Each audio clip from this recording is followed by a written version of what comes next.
Today, Tabiso is showing the gang around Mthatha. Now, a lot of important people come from here, but the thing to remember is that none of them stayed. I'm pretty sure there's a nickname for this place. Mthatha, the jewel of the Eastern Cape.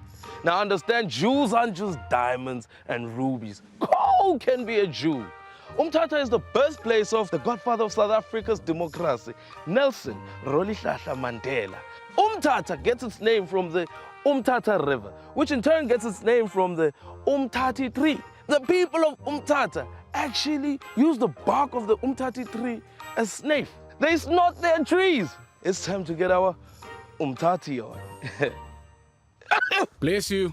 And off they set to explore the Eastern Cape's jewel. Of all the natural wonders surrounding them, Tabiso naturally is taking them to one of the man-made ones. It's all about the element of surprise. Close your eyes, close your eyes. I don't think it's a good idea to close your eyes in the Eastern Cape. What if I step in something? No, you won't step in nothing except the jewel of the Eastern Cape. That's definitely shit. Close your That's eyes, definitely guys. shit. Where did you guys bring me? I'm here to show you guys the beauty of the Eastern Cape.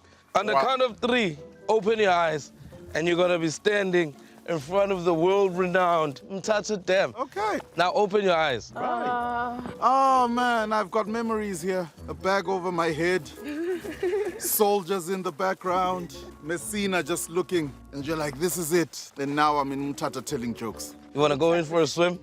Ooh. I don't we have that meeting now, guys? Maybe they're sharks. What? I'm coming. Museum. You guys are not doing well for the stereotype. Let's go see the National Museum of Rolihlahla. Yes, the museum is a much better idea. But first, Tabiso has another surprise. I've got something special for you guys. Come on, follow me. Close your eyes. You know the rules. No. If you've never been in love, you won't know what this is. All the way from Mthatha. Maheu. Ooh, it's bubbling. I've never seen milk bubble. Organic champagne. Maheu. Not allowed to call it maheu. It's from the region in Mthatha. Oh, it's a smell, eh? I appreciate everyone's culture. Is there anyone who's never tasted mas before? Here. I haven't. You have it, yeah, white boy. Down it, down it, down it, down it. Be nice now, Querbus. It tastes like milk from a premature cow. You tried, Shem. It's so thick. I love drinking cheese. But it's nice. Right? It is so rich in taste. Much to Lindy and Querbus's delight, the gang are waving goodbye to the drinkable cheese and are off to the Nelson Mandela Museum, where the gift of knowledge isn't the only present they'll find. This is set to be a real trip. The exhibition that you are having here, we have an exhibition called Gift to the Nation. Gift to the Nation exhibition is a diverse of his gifts he received after he was released from prison. He received a number of gifts from all over the world. Okay, that's enough out of the official tour guide. Tabiso's got it from here. Bro, what do you think you got the silver with? Oh, I know exactly where these are from. This is when he won the Community Shield, and this is when he won the league in the Bundesliga. This was third place medal For? a soccer tournament in the Eastern Cape. I think Tabiso sniffed a bit too much Mthatha tree. Perfect time to analyze some art. Yeah, that Mandela was not having a great day. No, this is Rasta. This, It says Ellison. Alison Rasta. Why would you do this to the father of democracy? Hey, look at that one. Yeah, that's not even him. I've seen that guy on Mzansi Magic, though. That's not Nelson. That Mandela's a yellow bone. Strange. That's just Morgan Freeman.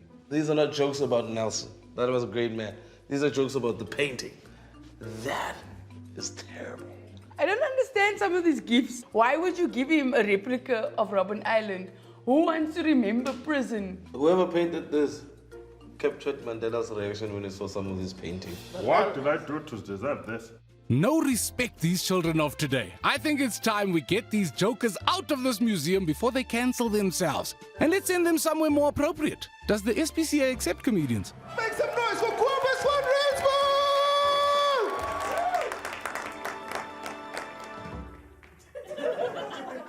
Yeah, so, hi. My name is Querbus van Rensburg. I'm from Pretoria. I'm 23 years old, and this is gonna come as a surprise to you. This!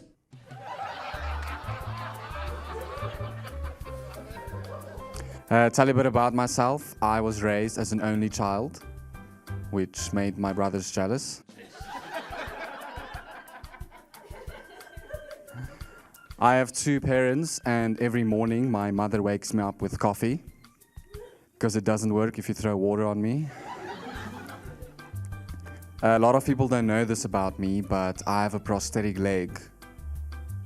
I just don't know to whom it belongs. I know, that's so strange. An Afrikaans guy just said whom. And I went to a school called Hoërskool Waterkloof. And to answer your next question, no, I'm not a racist. I'm just very Afrikaans. Like, I'm so Afrikaans. My mom is Steve Hofmeyer.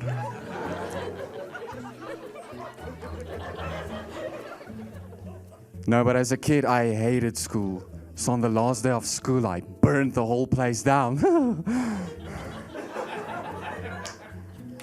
My dad was so mad at me because I was homeschooled.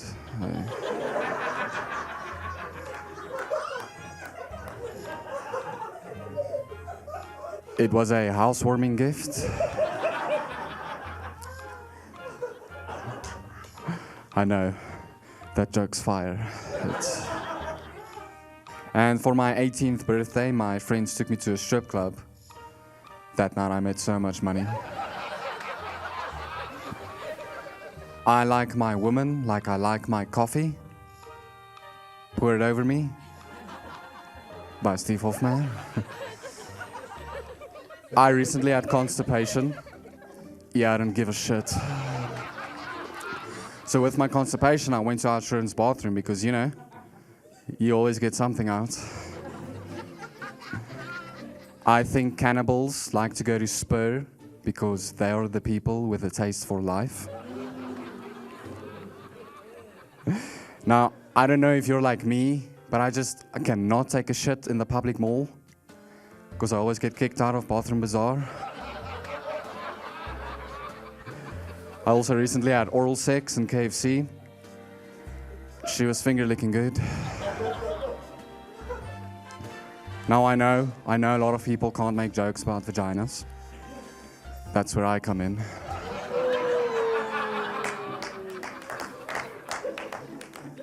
My midget friend recently, don't worry ma'am, it's a short joke. My midget friend recently lost his job at a restaurant. Yeah, he struggled to put food on the table. And now, because of that, he's struggling to put food on the table. My mailman is dyslexic because he always gets my letters mixed. Now I know I shouldn't make fun of people with dyslexia. For 2 reasons. Number 1, it's not my place. And number yellow, I think I'm the snack. So they say that if you drive a Ferrari, it's to hide the fact that you have a small penis. Well, that's not true at all. Like, I don't drive a Ferrari. I'm joking, guys. I have a huge dick. I don't know to whom it belongs. I know, that's so strange. An Afrikaans guy just said he has a huge dick. I would have told a joke about the land, but some of you won't get it.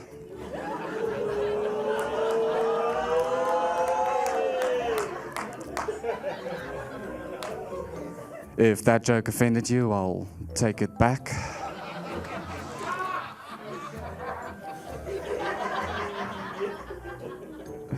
My name's Quibus. Thank you for your time. Jeez, the only thing drier than Quibus's comedy is this. Actually, you know what? Let the adverts do the advertising. Welcome back to the jewel of the Eastern Cape, Mthatha. Now for a duel in the Eastern Cape, the roast of Siasea. Siasea, what can we say about him? I don't know why he even made us sit here while he's out there doing his thing. It's not like he's a gap ahead of us. That was the only reason he came to Mthatha, because he thought it was Mtutha. I heard he whistles like this. I heard his teeth didn't like that. Nothing fell out. His teeth just moved because he's so loud. They wanted to get out of the way. He's the only guy who buys toothpaste once a year. You know when you have an ice lolly, that stick instead of a toothpick. No, apparently. But it works for him. You know, women love him. Yeah. And I used to wonder why would a woman, a beautiful woman, I think his favorite sweetie is gummy bears, because he loves to bear his gummies. His love bites always have a space. He leaves a barcode and you can scan it. I heard he once cursed the tooth fairy when he was young. That's why. The tooth fairy didn't even wait for his teeth to fall out. Like they kept robbing him. Stella, later. Another one. Sia doesn't get a tooth fairy, he gets a gundwan. That's the only thing I can handle. A gundwan with 10 rand notes. Hello. I was the only one in this country that was so angry when they got rid of the mask.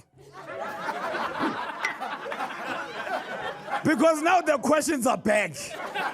What happened to your teeth? I don't know why. Nah, lockdown humbled me, thanks to the mask, but every other thing, it humbled me. Lockdown, financially, I was humbled. Yeah? I had debts, not from banks, people. You know when you owe people on your WhatsApp, like your WhatsApp contacts, you can't even take pictures at the beach and upload them on your status, because someone is gonna post like, oh, you are swimming. My kids are hungry when we are swim. Like, since I owe you now, I'm not allowed to swim. Swim anjani silambile. Now it's a mess, yo, being broke, like, yo, even on social media right now, women are attacking broke brothers, like, don't date a broke guy, like, hey, we are so offended. I block a lot of girls who doesn't like broke people, like, I don't know why broke people don't like each other. Now it's not about black on black, it's about broke on broke. Broke girls don't want broke guys. Broke guys don't greet broke guys. Broke neighbors, they don't greet, you have nothing I want. Like, broke people don't want each other, bruh. Like, I don't know why. Like, as a matter of fact, it's even worse when you are broke and then you are friends with a guy who has money. But I don't know, especially black guys, there's this thing about black men who have money, new money. When they are friends with you and you are broke, you know, they're trying to explain themselves that it was not always like this. See, I used to be like you, bruh. See, I used to be like, hey, offensive, but I'm drinking the alcohol, but offensive. He had to go deep and take me to his rural area where he was born in Stegspruit. Took me there, bruh. He was driving around like, see, look at this, poverty everywhere. I was seeing sheep crossing the streets. I'm like, no poverty. It's meat crossing the road. Like, he drove his car from his house where he was born to his school, like a 30-minute drive. 30 minutes. And he was like, see, this was my walk every morning. It's 30-minute drive. Imagine the walk. He's trying to prove how poor he was. I didn't see it. One thing I saw was like, bro, you are well-traveled. You are well-traveled. Like, I don't see poverty. You see, now I stay in Eastern Cape. Eastern Cape is the poorest province in the country. So when I landed today, what I noticed, the difference, like, we are in the same country, but the worlds are different. Joburg and Eastern Cape. Because in Eastern Cape, they are still handing out flyers in the streets of penis and enlargement and abortion. Like, that combination doesn't. But in Joburg, the flyer they're handing out, like, hey, property. Property. I'm like, why poor people and penis? Like, so now I'm in that situation where I have to decide between these two P's, property or penis. Like, So I'm not moving back to Joburg. I rather... Peanuts is gonna buy me a house. Lockdown humbled me. A lot of people got dumped, including me.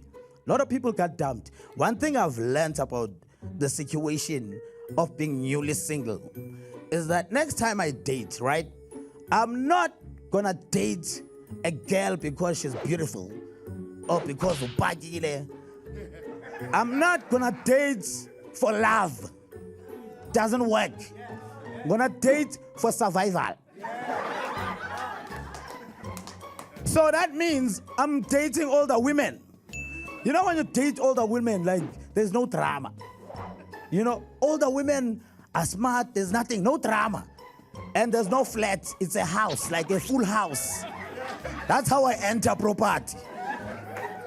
Like, older women, peace of mind. Like, when you enter their house for the first time, you haven't even slept with them yet. You get there, you enter the kitchen.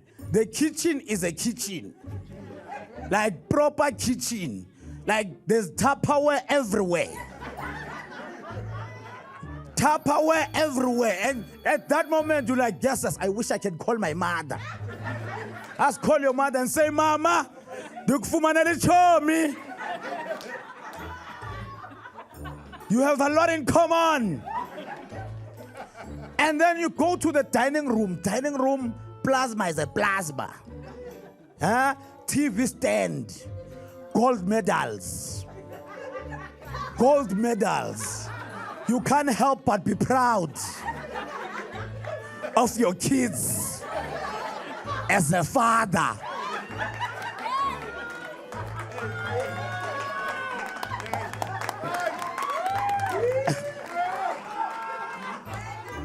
And then you look at the wall, you see a picture, firstborn.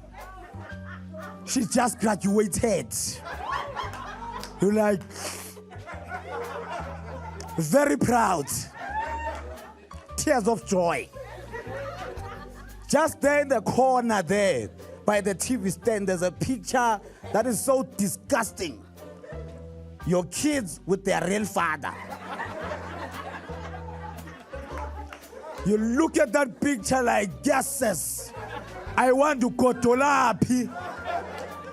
Yo, bastard. No, I have a house now. I have a house, family. I'm sorted.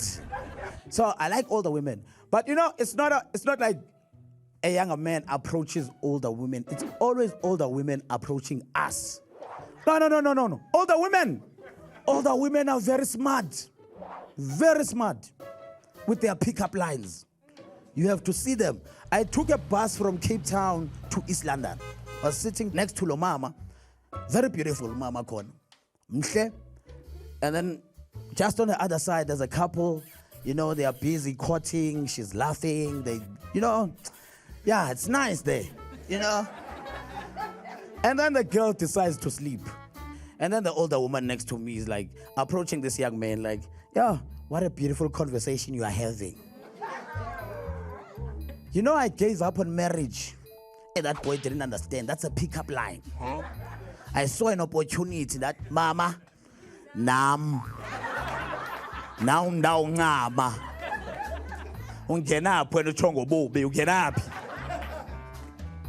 So I was humbled by lockdown. I was really humbled. And another thing that ended up shining during lockdown was social media, especially influencers. Like, hey, hate influencers. Then we all discovered that the influencers, how they make money. They fly to Dubai. My Teto TV. Did you see the clip? Did you see? Yes, there was no plate like gay. It was from the source to the horse's mouth, straight. People, I got so broke during lockdown, I was like, if the opportunity comes, I am eating him now. I will go to Dubai business class straight. Yeah, boy, from the source to the Gap bar. I will come back to South Africa and shower it down with the Hennessy. I don't need women by my side when I make that $10,000. Because women, you know, women, they always ask stupid questions like, yo, see, are you doing so well? What are you doing for a living? Plumbing. I deal with pipes. I'm Sia. Thank you so much for your time. All right, for those not in the know, here's a break so you can Google Dubai Porta Potty. Viewer discretion advised. We're back in action, and it's time for Q Dube to surprise a woman who's on her phone. Hello, ma'am. Surprise! What's up? Tell me one good thing about Umtata. It's fun. Let's look for someone else. Yeah, hello. Hi. How are you? Good, thanks, and yourself? I am very well. Are you single? No, I'm not. One dope thing about Umtata. City national agenda. This should be put in the budget. Straight. What's your favorite thing about this city? Savanna. I guarantee you we did not hire them to say this. One thing, one dope thing about Umtata. My mother fucked a guy from here. What's an NFT? My what? What is an NFT? NFT. What do you think an NFT is? I don't know. My brother, I don't know. Do you know what an NFT is? No. You don't? Yeah. It's National Fund for Transgender People. I think I just cancelled myself there. Q, my friend, you've been cancelled since the museum segment. See you next Tuesday. Hey, that spells out... Where's the bus? It's somewhere. Oh, hey, where's the bus? Bus driver, where are you? Let's go. The kids want We're to gonna go find the home. bus. We're gonna find the bus. Oh, Basti lady. yes.